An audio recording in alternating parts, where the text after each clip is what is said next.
Good afternoon, everybody. Welcome to the very first show of SoCal Boxing Report. My name is Anna Aguilar. I am your host for today, and I am joined here by my Supreme Boxing boy, Anthony Saldana, a.k.a. Stacks. How you doing? I'm good. Glad to be here today. I'm a little nervous. How about you? I think it just set in like right now. We'll do fine. It's radio. Let's do this. Let's do it. We're also joined here by the one and the only Paul Banky. Thank you, my brother. How you doing? I'm doing good. It's a blessing. We're here. SoCal Boxing. Let's do this. Let's knock this out. Good. For people who don't know who Paul Banky is, he was recently inducted into the West Coast Boxing Hall of Fame. And in 1989, he took on the champion Daniel Zaragoza. He lost a tough split decision at the Fabulous Forum, but then in April of 1990, he got a second chance to fight Zaragoza and stopped him. So we're going to be talking to Paul here in a little while. We're also going to be going over this week's fights and talking about Wilder and Stavern rematch, the first round knockout. Yeah. And of course, Showtime Sean Porter and Adrian Granados was the co-main event. And Sergey, I'm going to mess up his last name, Lipinets. Sergey Lipinets. We had Golden Boy Boxing on ESPN that took place in Tucson on Thursday. So we had a local Ryan Garcia. So Ryan's bad. Talk a little bit about Ryan darling. Garcia. Next champion, right there, world champion, right there. Exactly. Also, Dimitri Bivol.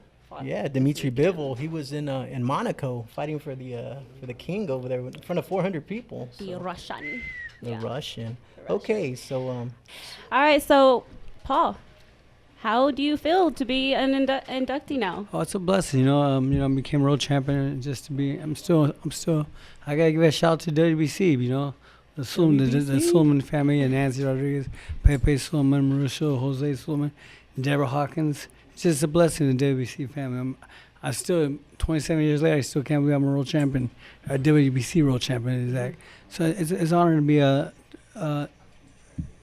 I thank Rick Ferris to get me inducted. It was a blessing, you know what I'm saying? All my people. So it's an honor. I got sober, my life got better, you know what I'm saying? Very simple. Everybody knows my business, I don't need to put it all out there, but everybody knows what's going on with me. Mm-hmm. My life got better, so I'm getting it right now, enjoying all these God's gifts.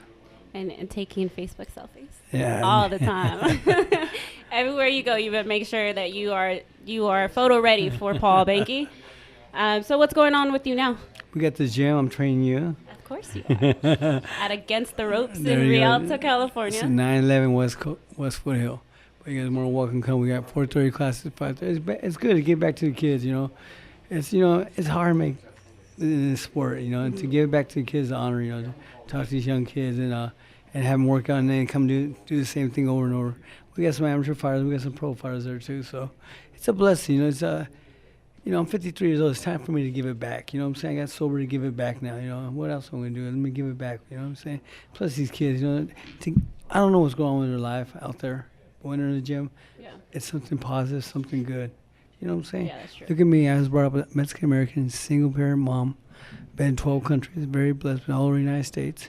I was blessed. So it's a good thing. Getting hanging out with the homies and all that. And that the Against the Ropes does have a good...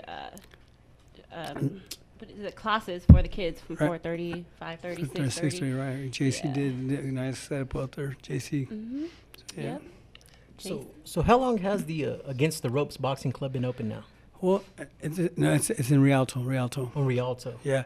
Well, it was out there before, and we kind of laid back for a little, and came back in their gym, opened their gym, and JC happened. Me and JC were friends, and he put Paul Banky on top of it, which was nice. Against the Ropes. Still always been Against the Ropes. He had it for about 4 or 5 years now, but then we got a new gym, so it's a blessing, It's like, JC's teaching me how to give it back to the kids, because, just, you guys know it. There's a lot of stuff out there, and it's just something positive for the kids. Any sport, I don't care if it's badminton, hockey, or whatever. Any sport's good for the kids out there, you know what I'm saying? Definitely.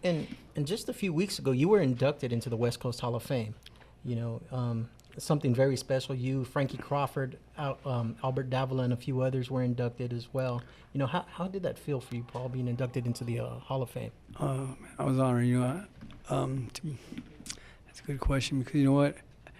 I didn't have no speech, nothing. I was nervous as heck, but it was all right. It was like I said, another chapter in my life. It's a blessing, you know what I'm saying? I was very honored. I'm still honored. I'm still on cloud nine. My theater critic says I'm on cloud nine still, so I'm still on cloud nine. You know, you talked about the WBC and everything that the WBC has done for you. Mauricio Suleiman, you know, Nancy Rodriguez and the WBC. And that was the actual title that you won, you know, when you fought Daniel Zaragoza. What does it mean to you to be a WBC champion? Oh, wow. I'm still, like I said, you know, to be a WBC champion is a blessing. You know, I'm honored. You know, to be a WBC champion is wow. I'm very impressed. You know what? 27 years I was world champion. You know, I thank God for Nancy and Pepe. They bring me with these young fighters like Mikey Garcia. Mikey goes, Paul, I know who you are. My brothers tell me to talk about you. And that's Mikey Garcia. I'll take that. You know what I'm saying? All these new fighters out there, Israel Vasquez, all these young champions. I'm glad that WBC gets me involved with we do boxing events. We go out there with do the fundraisers. We do the fundraisers, the veterans. We do a lot of things. Young champions and old champions to get us all together. It's a blessing, you know what I'm saying? Thank you. Yes, it is a blessing for sure. And speaking about WBC, what did you think about the WBC fights last night? Well, it's not WBC. Well, yeah, it is because, you know, the champion. But on Showtime, presented by Premier Boxing Champions, we had Deontay Wilder and Stavern for the WBC. First round knocked him out. Yeah. What did you think about that? It was great. He went out there and did his thing. The last time he fought him before, different fight. But this time he just went out there and, man, tore him up. First round, like, you know, I thought it was going to be a better fight, to be honest with you. But, you know, I liked, you know, it's going to be a good fight. It was a good fight. So Wilder came and took care of business and took out Stavern, the only, prior to that, the only man he didn't knock out. So now he can say he knocked out everybody that he faced. That's what he did. No joke, no referees, no judges, no can say anything, but he did himself. Yeah. And then, what did you think?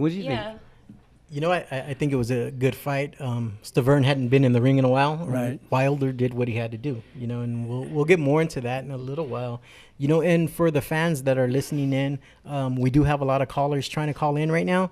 We will try to get to your calls, but we are on a very tight schedule. We have other guests that we're going to be bringing on, including Golden Boys prospect Luis Feliciano, who just walked into the building. So what's up, my brother? We will try to get to the calls. If we can't, we apologize. This is our very first radio show, so we will get it together. Anthony right here is like a encyclopedia. He knows everything about boxing. This guy, I mean, like he teaches me. So what a blessing, man. He knows everything about boxing. I appreciate that, Paul. Moving forward, we had Sean Porter on that co-main event, Sean Porter versus Adrian Granados. That one went the distance. And Sean is now the WBC silver welterweight champion and continues to be the mandatory for Keith One-Time Thurman, who is injured but should be coming back like February or March of next year. So congratulations to Showtime Sean Porter. And it's unfortunate, though, he hurt his hand in the 6th round and then, you know, tried to work with it. But, you know, give up. Adrian Granados took some pretty hard hits and still didn't go down. Like, he kept coming forward. You know, Adrian fought a tough fight. He just never stepped back. He never created any room between him and Porter. Sean Porter basically smothered him most of the fight. And when he did get inside, he took advantage of Granados. Yeah, and as you were saying, you know, in the 6th round, it sounds like that Sean Porter broke his hand. According to his father, you know, Kenny said that, hey, my son broke his hand. He wasn't very effective after the 6th round, but he still did enough to pull off a unanimous decision. Tough fight. It was a tough fight. 111. Yeah, exactly. So I thought Sean won. I know that Granados didn't agree with the scorecards, but you know, I give it up to Adrian, though, for sure. You know, and with that victory, Sean walked away with the WBC silver welterweight title. Sweet. You know, and he is still the mandated challenger for Keith Thurman once Keith comes back from his hurt hand. So I'd like to see that rematch. The first fight was pretty good. You know, it kept you on the edge of your seat. But I still go for Keith on the rematch.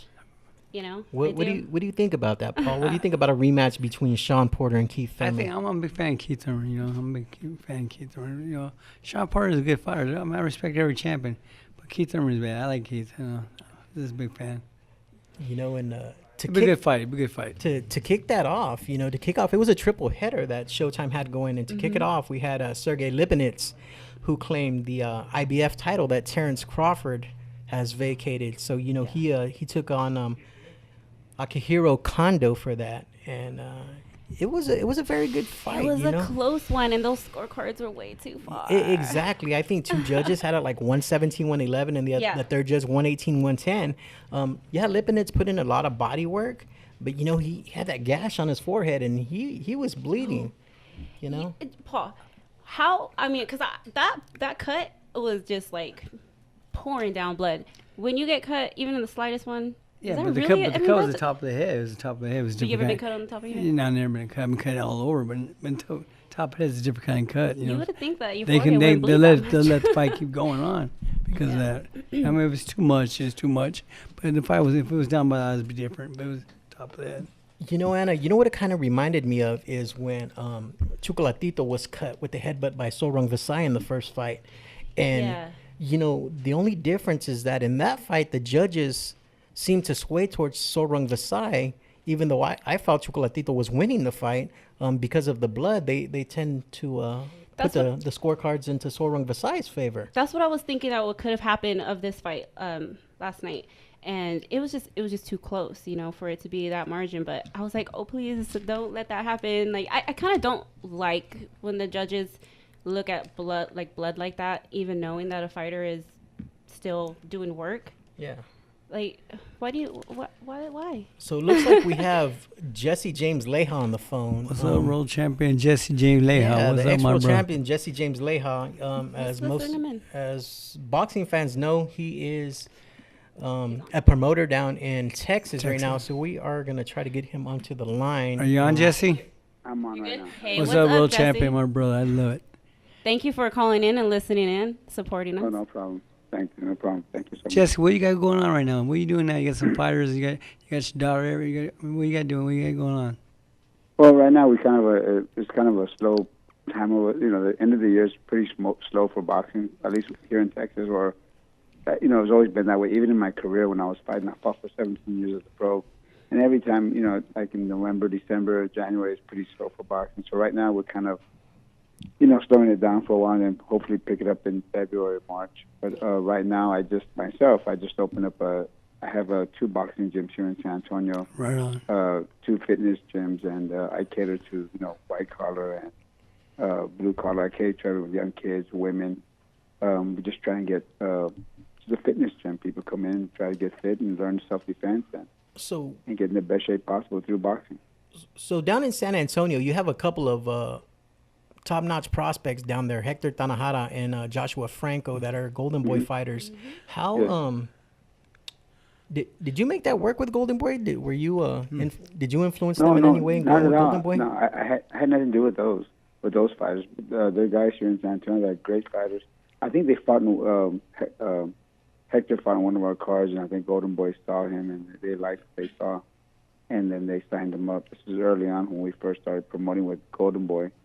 This is, I think, in 13, 14, and 2015. Then after that, we split with Golden Boy and we started doing stuff with PBC. But yeah, we hadn't have anything to do with those 2 fighters. And they're great fighters, and hopefully, their careers continue to grow and they do well and become world champions. Yeah, I've seen Cowboy Carl down there too many times at the dance hall in San Antonio on the PBC card. Cowboy dance hall. Yeah, it seems like you guys are doing big things down there in San Antonio right now. So when Cowboy was doing well and then he got derailed, he had a setback. I think his last fight, he got stopped by a guy in California, I believe. A great fighter in California stopped him. I can't think of the guy's name, but Cowboy will be back. He's a great fighter. He's really stays at the gym all the time and he's a workhorse. He just continues working at his craft, and hopefully he'll come back from that setback and come back and continue his quest to be a world champion. Jesse, I appreciate you calling, my brother. Let me tell you something real quick. I'm in love with you, Jesse, because you fought Zuma Nelson 4 times. Am I right? 4 times? Yeah, 42 rounds. Zuma Nelson, that's a legend. Zuma Nelson 4 times. Hello, my brother. You know what I'm saying? That's awesome. I appreciate that. Thank you. So is there... Go ahead. Is there any prospects that we should be looking out for out there that you have coming up in your stable right now, Jesse? I have a guy that's I have 2 guys. I have a kid named Joseph Rodriguez who's 11 11-0 with one draw, and I think that one draw was a pretty bad decision. But that he's a 11-0 with one draw, a great fighter. Then I have a kid who's I think is the real deal. His name is Kendall Castaneda, and he trains out of our gym, and he's 11-0 as well. But this kid has the attitude of Roberto Duran. He can fight. He fights. He don't care if he spars 175 pounds or 150 pounds. He fights at 147 or 140.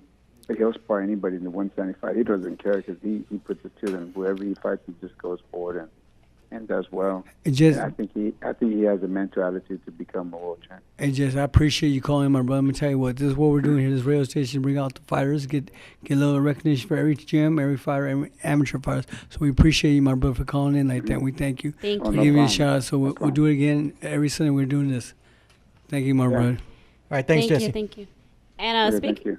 Thank you. Speaking about prospects, we have a Golden Boy rising prospect right here, Luis Feliciano, 4-0. One knockout, no losses. And he's training out in El Monte with Ben Lara. The one, the only Ben Lara. Hello, Ben Lara. I love Ben Lara. I will say that all the time. Luis Feliciano, how are you? Everything's good. Thanks for having me. Thank you for coming in. I appreciate it. Good. Glad to have you here today. So, Luis, you're a Golden Boy prospect. You're 4-0 with one knockout. You just got your first knockout in your last fight. Yay! Congratulations on that. Thank you. So, you're residing here in Southern California, but you're originally from Milwaukee, Wisconsin, and you're a graduate from the University of Marquette with a degree in criminology and law enforcement. Okay, so for a lot of fighters, and that's a little strange because for a lot of fighters, boxing is a poor man's sport. Yeah. You know, these guys come from the street. You with a degree from Marquette to fall back on, how do you still have that hunger to go out there and fight? It was definitely difficult. But just, with the support of my family, my coach, my amateur coach, Israel Acosta, they enforced it that it was important to, have a plan B. Because, boxing is a sport, it's so brutal. Anything can happen inside or outside the ring, at that. And it was just something that, I felt like, I had to get it, and I had the opportunity to get it, and thank God I achieved it. Your last fight on October 21st was in New York. It was previously supposed to be in Puerto Rico, which yeah. Luis is Puerto Rican, and it moved because of the hurricane disaster. So, what have you been doing in your position to kind of help with the hurricane awareness? Don't give me that look. Well, I wish I could do, obviously kind of spreading the word. I know I had a couple of friends that they were doing kind of like donations and stuff like that. So kind of, I guess, use my platform and spread the word. Obviously, what's going on in Puerto Rico till this day, even my family still doesn't have power, running water. So it's very difficult, and slowly it's starting to recover a bit, but it's still a lot of people are suffering, and it's just it's sad to see a place like Puerto Rico, which I consider like my second home. So talk a little bit about your last fight. Give us the insight on what happened down there. Yeah. Okay. I fought a guy from Hungary. He was 10-6. Obviously a guy with some experience. I felt good. I mean, this fight I really felt confident. It seemed like everything just came together. Everything was flowing perfectly. As soon as I stepped in the ring, I just, I felt good. I let my hands go, and I pretty much finished him off in the second round.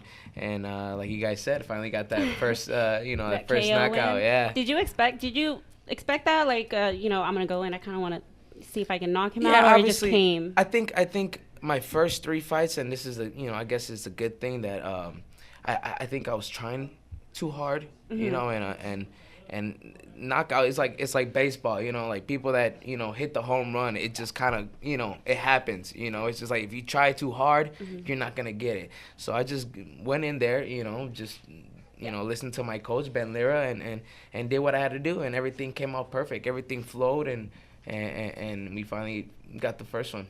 Nice. So, how much different is the pro game compared to the amateur game? Because you fought in the Pan Am Games, you fought in the Olympic trials. You know, how big of a difference is it for you stepping up from the amateur game to the pro game? Oh, very different. Obviously, it's 3 rounds, so you know you kind of everything is kind of suppressed together, and you guys kind of got to do a little bit more in the amateurs. Here in the program, it's kind of more, you know, you want to pace yourself.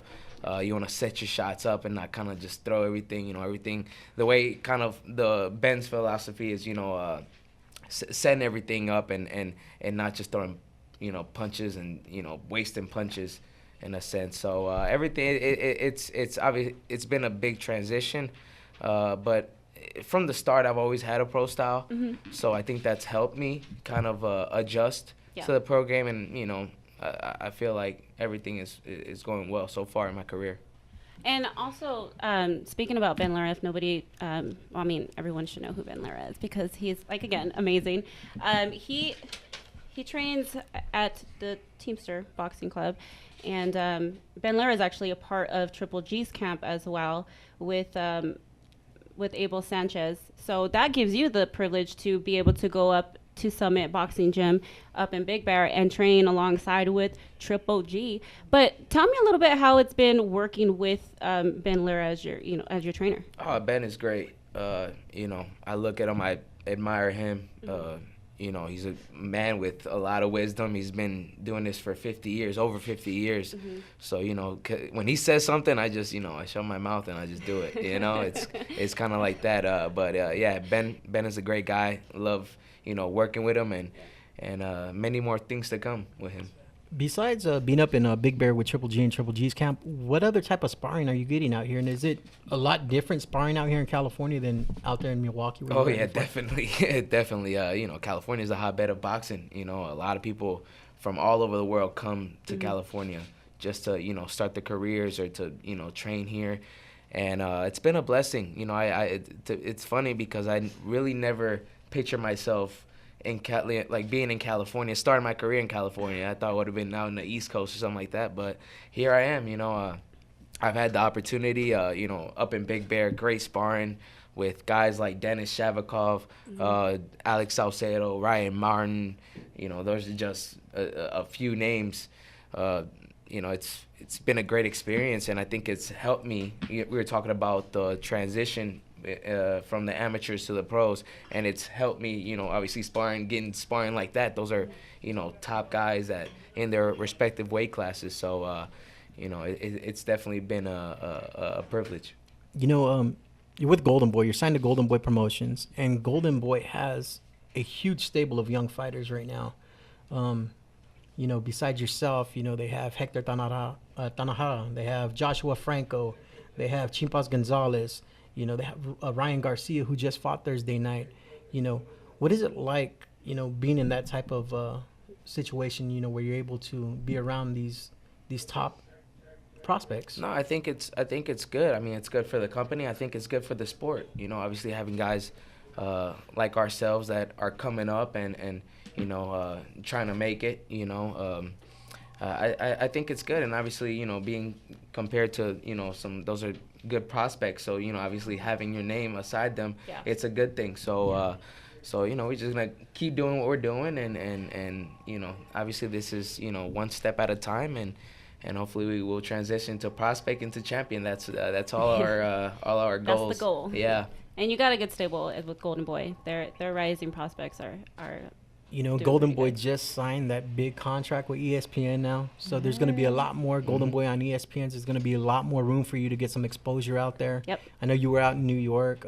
They got Zachary Ochoa out there. They got Demetrius Ballard out there from the East Coast. So, you know, with Hopkins being from Philadelphia, they have East Coast, West Coast boxers. They got you, you know, from Wisconsin. Yeah, you know, Wisconsin. Yeah. The Packerland. Well, that's Green right. Bay. I mentioned it because me and you are Packer fans. So. Yes. Which he agreed to come because the Packers were playing today. so it looks like we have Carlos Hernandez on the phone. Former world champion. Yeah. So let's bring him on. Yeah, you guys want to bring Carlos on? Carlos. Hey, Hey, how are you? Hey, Thank you for holding. congratulations on your show. Thank you, and thank you for holding for so long. I saw you there, so we were just trying to make sure you were gonna get in really good. Thank you. How you doing? How did you watch the fights last night? You know, I was watching them until my little daughter, my little girl got sick, so I had to tend to her, and so I didn't watch the fight. Oh, we just had a malfunction right here. Oh. So what fight? Which one of the fights were you able to catch before you had? Well, I mean, the only thing I caught was the main event, and that was just a first round knockout. That was a impressive knockout by the champ, and you know, it's I think he's basically making his name and stating his claim that he is the next great heavyweight champion. Yes. So definitely, I you think know so. that Wilder's the first American champion since Shannon Briggs. We got the champion over across the pond, and Anthony Joshua. And Anthony Joshua. you know, what do you think about a fight between, you know, Josh and Wilder? How do you think that plays out? That's an interesting fight. I think Joshua's very, very strong and athletic, but I think he exposed a little bit of himself when he fought Klitschko, and I think it would be a close fight. Obviously, it's a good fight, but I would have to give the edge to Wilder. I mean, that would make sense. But you know, I understand what you mean with Joshua getting a little exposed with the Klitschko. But to me, I always felt like, you know, that was like a man becoming a boy a boy becoming a man in that fight, because he, you know, Joshua took on one of the greatest heavyweight fighters, and then, you know, turned around and knocked him out. You know. Well, yes, Great fight, yes, but you know, he was dropped in that fight. He fought an older Klitschko who was already injury prone to me, and I just think that Wilder is an aggressive, long, lanky Tommy Hearns type fighter in a heavyweight body. You know, here's the thing with that fight. I think that Wilder would have to go across the pond. I don't see the fans here in the States really backing that fight. I don't know if it could sell out in Vegas. I don't think it could sell out the T-Mobile. You're absolutely right. Where you got 90,000 fans in the UK that will sell out that fight in under 5 minutes. You know, they'll have that fight. Absolutely. It's you know, we're in a different age now. Exactly. A different era. It's not a Tyson. It's not a Holyfield type era. These fighters nowadays are not these heavyweight fighters. They're not giving the fans what they used to. They blood, guts, heart. If they get hit, they just keep coming. You don't have that anymore. Wilder, I think he's trying to change that. He has a little bit of that, and who knows? Maybe he will eventually get the public interested in watching heavyweight boxing. Well, Carlos, we want to thank you for calling in today. We appreciate you calling in and giving us some of your time and some of your insight on the Wilder fight from last night, and, you know, kind of what you see on Wilder Joshua Anthony. So, man, thank you. I appreciate it, Carlos. Thank you, Carlos. No, thank you guys, and good luck on your show. And hopefully, I get to hear from you more often. Well, I miss LA. Miss you guys. Bye. Before we do, hold on. Before you go, don't go nowhere. Really quick, we have Luis Feliciano here on the station with us. So, from one former world champion to a rising prospect, what is something you may want to say to Luis, or give some advice you may want to give him? Take advantage of the time that you have.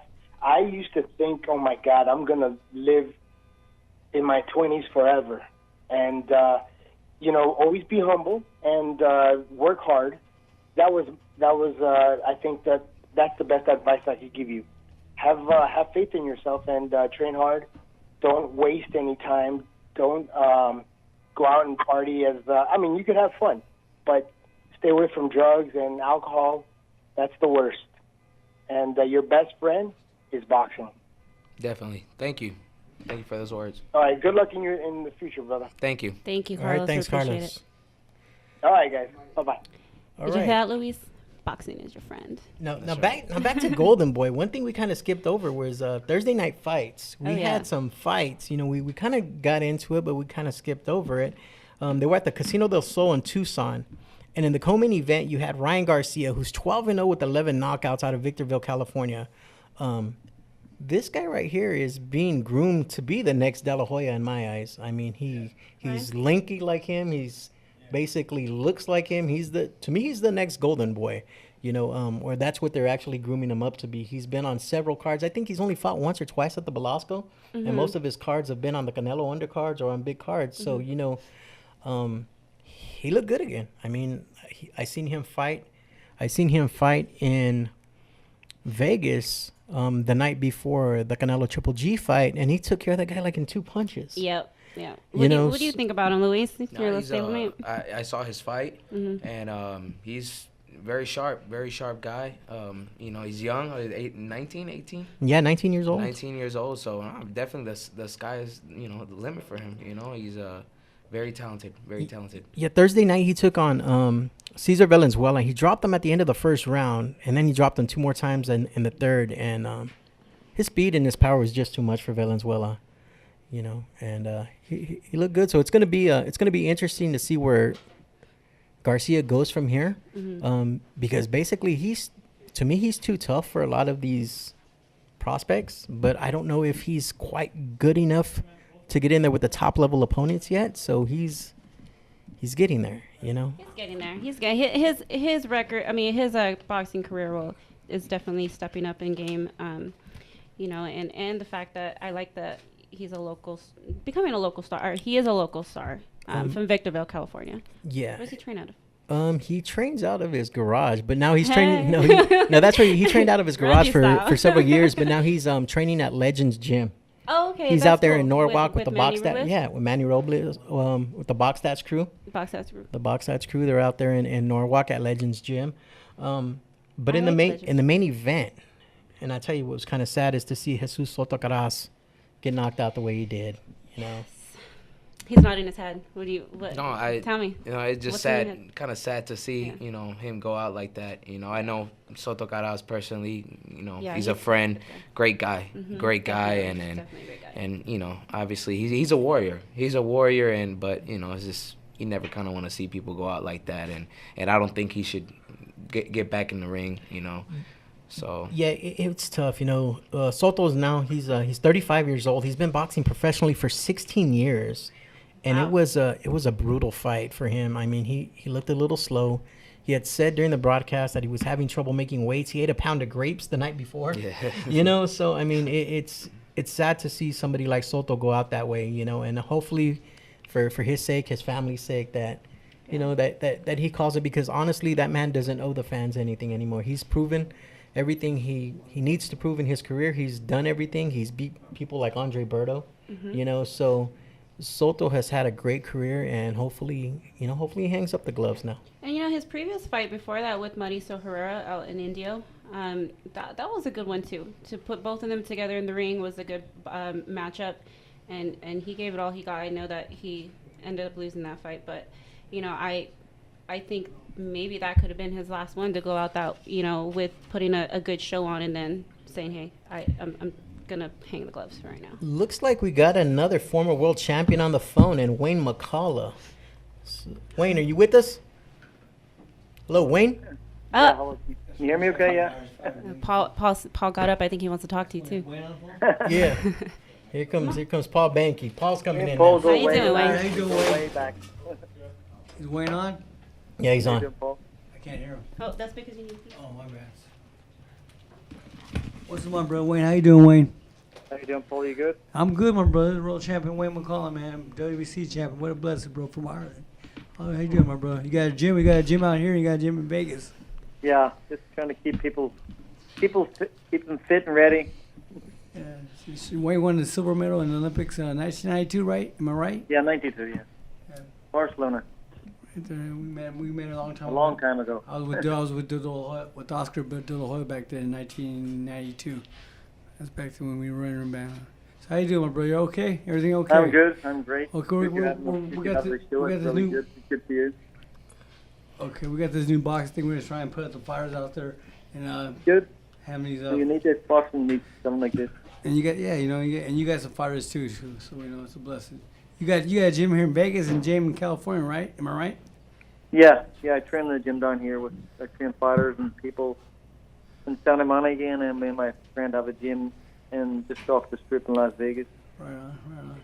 Hey, Wayne. This is Anthony Stack Saldana, and I got a question for you. Since the London Olympics, it seems like we've had several champions coming out of Great Britain and from across the pond. What do you think has helped that? You know, is it Sky Sports? Is it Eddie Hearns? Why are we seeing so much of a fan boost and boxing world champions coming out of Great Britain now? No, you're right. There's a lot of champions from England, like Scotland, Ireland, and I think Eddie Hearn is the promoter who's actually right now. He's probably one of the best promoters in the world, and over there he's the main guy. He gets the fighters to fight. He's got Sky TV behind him, and Frank Warren's still on the go as well. So I think boxing is alive out there because the promoters are putting the work in to get the fighters on TV and get them fights, and I say it all comes down to the promoter. Once they have the TV dates, then the fighters can be busy. But I say they've got more than half a dozen world champions. It's really good. Yeah. And we need more in America. No, exactly. You had a young Golden Boy fighter recently, and Julian Cameron Ramirez. Yeah. And we haven't seen him back in the ring since he lost at the StubHub Center to Abraham Lopez. What's going on with Cameron? So Julian's, he was disappointed with the loss. It was controversial. Most people thought he won. Commentators thought he won. So it's hard it's gut wrenching when you get a bad decision. My first loss was a bad decision loss. It's really hard to take, but you gotta get back in there. Otherwise people forget who you are, and then you're just another fighter coming through again. And Julian was more or less maybe 2 fights away from fighting for a belt. And the new year, you'll be back in the new year. In the new year, you'll be back. You'll definitely be back in the new year. And within 2 fights, I think you'll be ready to fight for a championship. But it was just hard for him to take. It was a hard thing. His first loss, and he didn't get offered a rematch, which is ridiculous too, because it was a close fight, and Abraham Lopez would have been happy to give him a rematch. I know that. Yeah. But the rematch wasn't offered to him, and unfortunately he didn't fight this for over a year now, which is last June of last year. Wow, that's a long time. Exactly. So Paul said that you have 2 gyms. Are those gyms available to the public, and do you want to let the people know where they can to find you out if they want to try your gym out, Wayne? Yeah, well, the gym is called Gloveworks. It's on Santa Monica on Wilshire 14. It's more like a fitness gym, but I do the boxing part at the back. And I say most of the people who train with me are all people who are amateur boxers or pros. But of course, you have the Keep Fit classes for people wanting to learn boxing but never want to compete or anything. So that's Thursday. And the one in Vegas is right behind the fashion show mall, behind the Treasure Island. And that's open to everybody. There's probably have about half a dozen world champions training there, Cuban. Joel Casamayor, who actually beat me in the big final, former 2-time world champion, is actually one of the coaches up there too. So, they're open to the public. Want to go in there, just drop my name, walk in, and just you're fine. Okay, I'm gonna drop your name and I'm gonna go work out for free. All right. Free on me, definitely. Thank you so much, Wayne. It was a pleasure to speak with you. We love to have you on there. So we'll talk with you soon. Thank you so much. Thank you very much. Thanks. Okay. Bye-bye. Bye. All right, Stacks. Yeah. We have one more fight we need to talk about really quick. Yeah. Okay. So the last fight was an HBO fight, and I think we might have talked about it a little bit. It was Dimitri Bivol. Oh yeah, we did. Sorry. He fought down in Monaco. Yeah. In Monaco, actually. He fought in Monaco. He's a Russian fighter that was elevated to the WBA light heavyweight champion after Badu Jack vacated his title earlier this year. Because Andre Ward decided to retire. Right? He looked very impressive. He knocked the guy out in the first round. He knocked him down twice. The first knockdown, it kind of looked like a shove, but it was called the knockdown. But then he popped him with the straight jab after the guy beat the count, and he was taking on an Australian fighter. named Trent Broadhurst, and he caught Broadhurst with a straight right and cut him across the bridge of the nose, and that was it. It was lights out for Broadhurst after that. I mean, he never recovered. The interesting thing about that is that Sullivan Barrera is going to be facing Felix Valera on the undercard of the Shabransky Kovalov fight November 25th in New York. And Sullivan Barrera has already come out on his social media on Twitter stating that he's going to be fighting Bivol for that title because the contract's already signed as long as he gets the victory. And, you know, Barrera's a tough customer. His only loss is to Andre Ward. So I think that's a very interesting fight with Sullivan Barrera and Dimitri Bivol. You know, if that contract is signed, that's something that fans should look forward to seeing in 2018. And that's a great fight at that's a great fight at light heavyweight. Did you watch that fight, Luis? Luis Feliciano still with us. The Bivol fight? Yeah. No, I didn't. I just you saw know the what? highlights. Sit down. No, I'm just I just saw the highlights, which obviously ended pretty quick. First round, you know, nice right hand, and that guy is he's a beast. Yeah, he's a beast. So what's next for you, Luis? So hopefully we're right back. Obviously from New York, we came right back, you know, training, and hopefully get something December. That's the plan, and then finish the year strong. Obviously, 5-0, and then I could go and enjoy the holidays with my family back in the Midwest, and then come back here for the new year and start another year. So that's the plan. How many times have you fought already this year? 4. So you're trying to go for 5? Yep. Wow, look at you. Yep. Look at you. Wait, this whole 4-0 has been this whole year. What a year you've had. Wow. Yeah. So look at you. We want to go 5-0 now. 5. Hey, remember we still got to spar. Stay active. Yeah. I told Luis one time I was gonna spar, but that ain't gonna happen. I know it ain't, but we'll see. We'll see.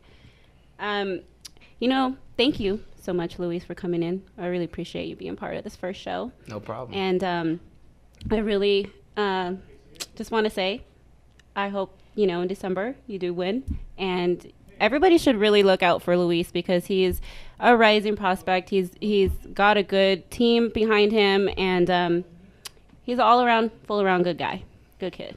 How old are you? 24? Yep, 24. 24 years old. So he's got a long ways ahead of him. So, yep. Thank you, guys. Thank you so much, Luis. Yeah, it looks like we may have another caller calling in.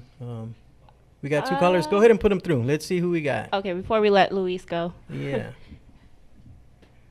Hello, who do we have on the line with us? Yo, what's up, man? Darnell Boone in the building, man. Who is this? Darnell. Yep. What's up, Darnell? Darnell Boone. Darnell Boone. What's up, my brother Darnell Boone? You know my fighter is still Darnell. Yeah, always, man. Darnell killed me in the ring with those workouts, man. He had me do squats, and the next day I was like, my legs hurt. I can't do this anymore. All these people don't understand. Darnell had 10 amateur fights in pro. He fought Andre Ward. He knocked down Andre Ward. Sergey Kovalov. Fought Kovalov twice. Stevenson. Twice. Knocked Stevenson out, right? Yes. Great. And Darnell Boone's story is an awesome story. These champions won't fight Darnell. Darnell is a very special fighter. But they won't give him that break. He needs that break. He needs that break. So what's up, Darnell? Sorry. Nothing, just cool and training. What'd you think of the fight this week in the Bivol fight? You're in that division, the 168 division. What'd you think of Dimitri, man? Is he the real deal? He all right. He's still green a little bit, but he handling business. I can't take nothing away from him. Yeah. We gotta get you back out of there now and get you a fight. We got a couple minutes left, and we got 1 caller left. We got to get to Darnell. We love you, my brother. I want to fight. I'm always in your corner. You know that, my brother. Oh, no doubt, bro. Enjoy that Florida weather out there. Darnell, we miss you in Cali, man. We'll see you out here soon. All right, Darnell? Yes, sir. All right. Bye. Take care. All right. Next caller, who do we got? Hello. We got a little Oscar Cantu from Kingsville, Texas. What's up, my brother Oscar Cantu, the champion? Act like a champion, look like a champion. My brother Cantu, what's going on? All your belts. I can't believe all the belts you got, my brother. What a blessing. How you doing, Oscar? What we got coming up next? Our next fight's going to be in February, back at home. It can either be for a title or a tune-up for a title fight. Just staying in the gym, staying ready. Nice. How many belts do you have right now? How many belts do you have? I have 5 belts. Luis has got 5 belts. WBC Continental belts. 5 belts. Beautiful belts. They look so good. Wish I had that many. Thank you. Well, thank you so much, Oscar, for calling. I want to say hi to my friend Luis Feliciano. He's doing a great job. Oh, you guys know each other. What's up, my man? How you doing? Oh, man, doing great, man. You doing great, man. Yes, sir. Yes, sir. You already know, man. Good hearing from you. Likewise. You have a good one. You too, God brother. bless. All right, thanks, Oscar. Thank you so much for calling. All right, so it looks like we're are closing. getting ready to shut We're down. closing our wrap first up show. our first show. Congratulations. Good girl, we love you. I train Anna too. Sit back. Oh my! See, now everyone's gonna call and be like, "You try to get me spar." I told you I'm not doing that. So listen, Anthony, this guy is the man right here. Thank you. I like how you do your stuff. Max Keller ain't got nothing on you, my brother. You feel me? You feel me, homie? You know, Ain't brother? got nothing. That's the love, because you got your stuff down pat. All That's right. good, Max. I love Max. Max told my story. I know Max for 30 years. Max, good people, man. But you know what I'm saying? You feel me? Okay, so before we go, Luis, tell the fans that are listening in where they can find you at. Tell them about your social media. Go ahead, man. Yeah, definitely. Twitter, Instagram, Facebook, Luis_Feliciano. Under Facebook, Luis Angel Feliciano. So follow my career and hoping for the best. And thank you so much for being with us this afternoon on their very first show. Yes. JC, thank you, my brother JC. We're giving it back to the kids. Thank down you, amateur and JC. professional. Thank you to JC APR against Boxing. Paul Beck against Rose Boxing. Thank you to JC's the one. Supreme Boxing. We're doing this thing in Supreme Boxing too. Supreme Boxing. Anthony sucks. Anthony Zaldana sucks. It's art. Yeah. We're gonna make this baby grow. We're gonna blow up with this boxing rule like we do it. And we're getting Nancy involved and everybody else involved. You know how we do it. No, exactly. You can find me at Stacks Ringside on Twitter or on Supreme Boxing. Follow us on Supreme Boxing, of course. Thank you, Paul. Thank you, Anna. And you want to friend me on Facebook? I'm Harley on Facebook, but you can friend me. You are not Harley on Facebook. And you can follow me at Nana's. It's the @ NAN_UHZ all around Twitter, Facebook, Snap. Don't follow me on Snap, but what else is there? Instagram as well. So next week we will be having, was it Kalisha West? Kalisha West will be on our show next week. So we are super excited to have her on. She is the hopefully this show will start arising. So if you want to be a part of this show, trainers, amateurs, pro boxers, coaches, come on, give us a call. Let's schedule you in. And thank you, Stacks, for co-hosting with me today. Thank you so much. Yeah, it's only going to get bigger and better. You know, the Southern California Boxing Report. So we got about 1 minute left. And like I said, I just want to thank the fans for listening in. We want to thank again the Rock and Rhythm Radio. And stay tuned. Stay tuned on this radio station right now is going to be Boogie and the Sunday Squad coming up at 3 p.m. So thank you guys. Thank you all the boxing fans, and we'll see you next week. Thank you.